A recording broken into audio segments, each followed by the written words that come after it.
1. Optimizing the role of physician associates in NHS, review findings. 2. UK healthcare update, physician associates to become assistants, what it means for patients. 3. NHS patient deaths linked to physician associates, what you need to know. 1. Optimizing the role of physician associates in NHS, review findings. In a significant revelation, a recent government review has determined that NHS physician associates, PAs, should not be permitted to diagnose patients who have not yet been evaluated by a doctor. This finding raises important questions about the role of PAs within the healthcare system, particularly as they have increasingly been utilized to address staffing shortages, despite their comparatively limited training. The review was initiated by Health Secretary Wes Streeting, following a series of tragic incidents involving the misdiagnosis of patients by PAs, which resulted in 6 high-profile fatalities. This prompted a thorough examination of the more than 3,500 PAs and 100 Anaesthesia Associates, AAs, currently employed by NHS England. Professor Gillian Lung, who led the review and is the president of the Royal Society of Medicine, engaged with over 1,000 individuals to gather insights. She concluded that while there are no compelling reasons to eliminate the roles of AAs or PAs, it is clear that their functions cannot continue as they currently exist. In her report, she stated, despite the significantly shorter training, PAs and, to a lesser extent, AAs have sometimes been used to fill roles designed for doctors. The rationale for this practice is unclear and likely stems from a need for practicality, relying on medical staff to provide additional expertise when necessary. This lack of strategic planning may have contributed to the frustration expressed by some resident doctors and could have inadvertently placed patients at greater risk. One of the key recommendations from Lung is that PAs should refrain from seeing undifferentiated or untriaged patients, meaning those who have not yet received a diagnosis from a physician.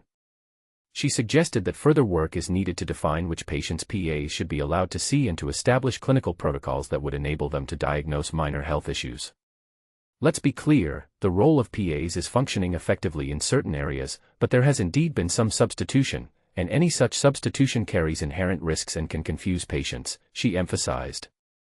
To enhance clarity for patients and their families, Lung proposed renaming PAs to physician assistants and AAs to physician assistants in anesthesia. This change aims to eliminate confusion regarding whether a patient has been seen by a qualified doctor, a concern that was frequently raised by families who lost loved ones due to misdiagnosis. Despite the rapid growth of the PA role since its introduction in England in the early 2000s, there remains a lack of comprehensive data regarding the safety of PAs. Many concerns stem from instances where PAs are the first healthcare professionals to interact with patients without supervision. Lung warned, making the wrong initial diagnosis and placing patients on an inappropriate treatment path can have dire consequences. The report also highlighted that a relatively small number of doctors believe it is appropriate for PAs to diagnose illnesses. It identified a disconnect between the tasks that PAs feel comfortable performing and those that doctors deem acceptable for them. To address these issues, Lung recommended that newly qualified PAs should spend 2 years working in hospitals before transitioning to roles in GP surgeries or mental health trusts. This approach would provide them with more opportunities for training and supervision at the start of their careers. Additionally, she called for enhanced leadership training for doctors, who have expressed concerns about their preparedness for supervisory roles, as well as improved career development pathways for PAs and AAs. She suggested that each PA should be supervised by a designated doctor, and that uniforms, lanyards, badges, and staff information should be standardized to clearly differentiate physician assistants from doctors. Dr. Tom Dolphin, chair of the British Medical Association, commented that the report exposes significant failures in NHS leadership that have jeopardized patient safety. However, he argued that the recommendations do not go far enough in establishing national patient safety standards. Professor Lung has successfully highlighted how NHS England introduced these roles and promoted their expansion without sufficient evidence of their safety, he stated. The report reveals a lack of national leadership, accountability, and an unwillingness to heed the concerns raised by doctors, patients, and coroners. Dolphin further criticized the blurring of lines between doctors and non-doctors, a situation he believes has led to widespread issues within the healthcare system. Dr. Neru Narayanan, president of the Hospital Doctors Union, the HSCA, echoed these sentiments, stating that safety concerns will persist until a clearly defined national scope of practice is established. The review acknowledges this need by advocating for standardized job descriptions and clinical protocols, emphasizing that this work must be expedited. Given the poorly defined nature of these roles, coupled with the fact that physician assistants can earn more after just a couple of years of clinical training than resident doctors do after nearly a decade of medical education, it is understandable that tensions have arisen. The shortage of medical training positions and a limited number of trainers further complicate the situation. As recommended by Professor Lang, providing additional support and time for senior doctors is essential to address these challenges. 2. UK Healthcare Update: Physician Associates to become assistants, what it means for patients. The roles of physician associates, PAs, and Anaesthesia Associates, AAs, who support doctors in GP practices and hospitals, are under intense scrutiny, and the suggestion to rename these professionals to avoid patient confusion is sparking strong reactions. But here's where it gets controversial. An independent review recommends that these healthcare workers be labeled as assistants, a change that could reshape how the NHS integrates their responsibilities. According to the review, PAs and AAs should adopt standard uniforms and badges clearly distinguishing them from doctors, and their involvement with patients should be strictly limited to certain situations. This isn't just about clothing, it's about reshaping public understanding of their expertise and boundaries. Health Secretary Wes Streeting confirmed that the government would implement all the review's recommendations, which emerged after heated debates since last year. However, the British Medical Association, BMA, representing doctors, feels these changes don't go far enough, while the union representing PAs and AAs warns that restricting their roles might worsen NHS waiting lists. Professor Gillian Lang, who authored the review, engaged extensively with doctors, patients, and the wider public to assess the safety and effectiveness of these roles. She uncovered a striking lack of a unified strategy from the outset. When PAs and AAs were introduced around 2000, there was no clear plan outlining how they should fit into existing healthcare teams, leading to increasing confusion about their responsibilities. Professor Lang pointed out that in areas where medical staffing was stretched thin, PAs were sometimes expected to perform duties beyond their training, often without supervisors fully understanding these roles or having enough time to provide proper oversight. This lack of clarity caused serious concern. What many people miss is the real human impact behind these issues. Families who lost loved ones after treatment by PAs, who were thought to be fully qualified doctors, have spoken out. For example, Emily Chesterton, aged 30, was twice seen by a PA for calf pain in 2022 but was misdiagnosed with a sprain when she actually had a dangerous blood clot. She tragically died soon after. Similarly, Susan Pollitt, 77, died from an infection after a hospital drain remained longer than it should have, during care involving a PA. Her family doesn't blame the PA but demands stronger clarity about these roles, especially since patients are often too worried to fully process who is treating them. Yet, the review also highlights positive experiences, with many patients reporting feeling listened to and satisfied after consultations with PAs. To address these issues, the review sets forth several recommendations. PAs should be renamed physician assistants to emphasize their supportive role within medical teams. They should not assess new patients in primary or emergency care unless those patients have already been triaged and identified as having minor issues. PAs must gain at least 2 years of hospital experience before working in settings like GP surgeries or mental health trusts. They must work under the leadership of senior doctors.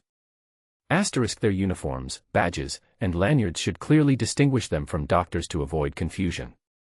Likewise, Anaesthesia Associates should adopt the new title, Physician Assistants in Anaesthesia, or PAAs. Patients deserve clear and straightforward information about who PAs are and what they can, and cannot, do. There should also be a dedicated faculty to uphold training and professional standards for these roles. Health Secretary Streeting emphasized that patients could be confident in the qualifications of those treating them. He noted, physician assistants, as they will now be known, will continue to play an important role in the NHS. They should assist doctors but should never be seen as a replacement. Let's take a step back to understand why these roles were introduced in the first place. Early in the 2000s, PAs and AAs came into the NHS to alleviate doctors' heavy workloads. Over time, however, concerns about patient safety, unclear job boundaries, and effects on junior doctors' training began to arise. For context, PAs cannot prescribe medications but are authorized to order certain diagnostic tests, take patient histories, and perform physical exams. AAs, a much smaller group, assist surgical teams with anesthesia. Currently, England employs over 3,000 PAs and AAs, but workforce plans aim to increase this number to 12,000 by 2036. Both roles require completing a 2-year postgraduate program. Eligibility includes holding a science-related degree or being a registered healthcare professional. Interestingly, the Academy of Medical Royal Colleges has pointed out that some opposition to PAs and AAs stems from unverified social media claims, which motivated the independent review to clarify their safe scope of practice.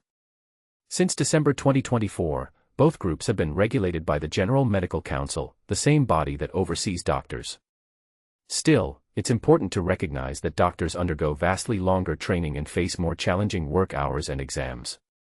The BMA argues that PAs and AAs are sometimes tasked with duties beyond their original remit, blurring the distinctions between them and doctors. Dr. Emma Runswick from the BMA views the proposed name change as a step forward but insists that more is needed to clearly define their responsibilities. On the flip side, United Medical Associate Professionals, UMAPs, which represent PAs and AAs, broadly support the recommendations but are concerned that restricting PAs to only seeing patients with pre-established diagnoses will clog up appointments with GPs and specialists, undermining the value that PAs bring to hospital wards and community surgeries. Dr. Hilary Williams, soon to be Vice President of the Royal College of Physicians, praised the review as thoughtful and thorough, underscoring that reform is essential to secure safe and effective team collaboration within the NHS. So, what do you think? Should physician associates embrace the new assistant titles and stricter limitations, or does this risk undervaluing their contribution and worsening delays in care?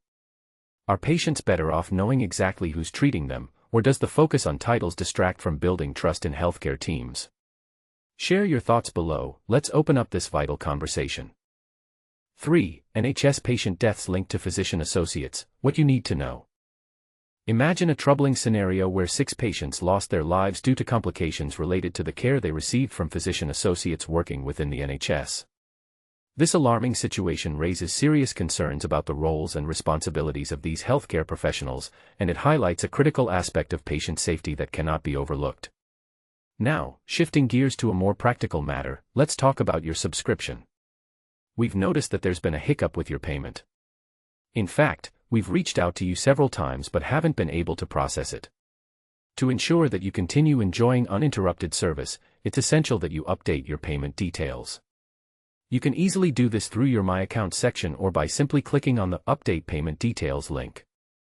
It takes just a moment, so why not take care of this now? However, time is running out. If the necessary updates aren't made soon, your subscription will soon come to an end. It's always disappointing to lose access to something valuable, and we truly want you to keep enjoying our services. So, please visit My Account ASAP to avoid your subscription being terminated. But here's where it gets controversial. Should care provided by physician associates be scrutinized more heavily in light of tragic patient outcomes? And what about the wider implications for how healthcare is managed? We'd love to hear what you think. Do you agree with the push for reforms in this area, or do you see the situation differently? Jump into the discussion.